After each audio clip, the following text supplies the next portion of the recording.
بسم اللہ الرحمن الرحیم۔ تمام تعریفیں اللہ کے لیے ہیں جو تمام جہانوں کا پالنے والا ہے۔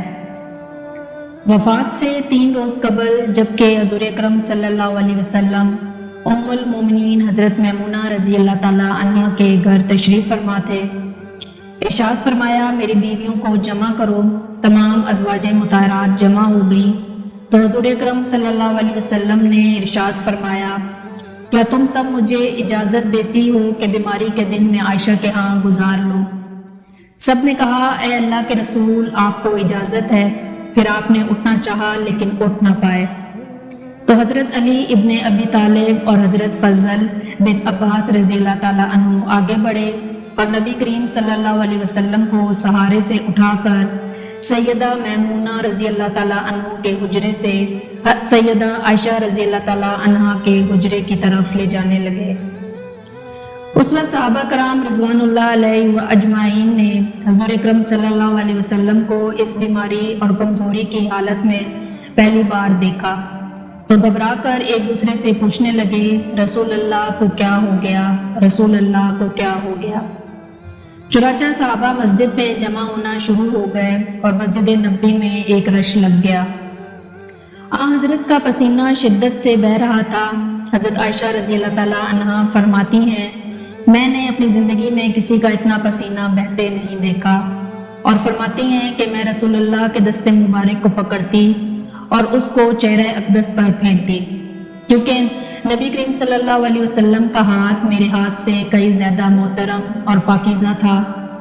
مزید فرماتی ہیں کہ حبیب خدا سے بس یہ ورد سنائی دے رہا تھا لا الہ الا اللہ۔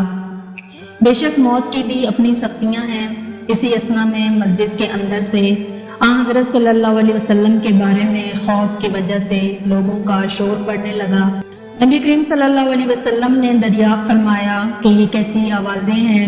عرض کیا گیا اللہ کے رسول یہ لوگ آپ کی حالت سے خوف زدہ ہیں۔ ارشاد فرمایا کہ مجھے ان کے پاس لے چلو۔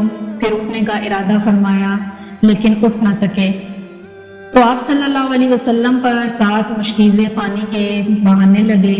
تب کہیں جا کر کچھ افاقہ ہوا تو سہارے سے اٹھا کر منبر پر لایا گیا۔ یہ رسول اللہ کا آخری خطاب تھا اور آپ علیہ السلام کے آخری کلمات تھے۔ فرمایا اے لوگو شاید تمہیں میری موت کا خوف ہے؟ سب نے کہا کہ جی ہاں۔ اے اللہ کے رسول ارشاد فرمایا اے لوگو تم سے میری ملاقات کی جگہ دنیا نہیں، تم سے میری ملاقات کی جگہ حوض کوثر ہے۔ اللہ کی قسم گویا کہ میں یہیں سے حوض کوثر کو دیکھ رہا ہوں۔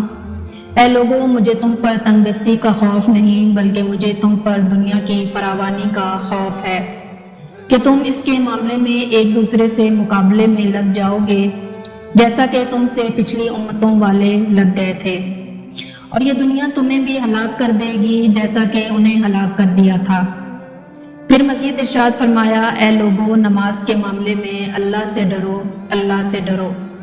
نماز کے معاملے میں اللہ سے ڈرو یعنی عہد کرو کہ نماز کی پابندی کرو گے، اور یہی بات بار بار دہراتے رہے۔ پھر فرمایا اے لوگو عورتوں کے معاملے میں اللہ سے ڈرو، عورتوں کے معاملے میں اللہ سے ڈرو۔ میں تمہیں عورتوں سے نیک سلوک کی وصیت کرتا ہوں۔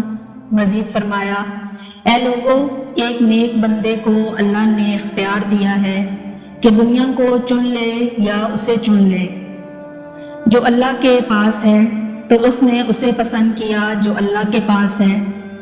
اس جملے سے حضور اکرم صلی اللہ علیہ وسلم کا مقصد کوئی نہ سمجھا، حالانکہ ان کی اپنی ذات مراد تھی، جبکہ حضرت ابو بکر صدیق رضی اللہ تعالیٰ عنہ وہ شخص تھے جو اس جملے کو سمجھے اور زار و قطار ہونے لگے اور بلند آواز سے گریہ کرتے اٹھ کھڑے ہوئے اور نبی کریم صلی اللہ علیہ وسلم کی بات قطع کر کے پکارنے لگے ہمارے باپ دادا آپ پر قربان، ہماری مائیں آپ پر قربان، ہمارے بچے آپ پر قربان، ہمارا مال و دولت آپ پر قربان، روتے جاتے اور یہ الفاظ کہتے جاتے۔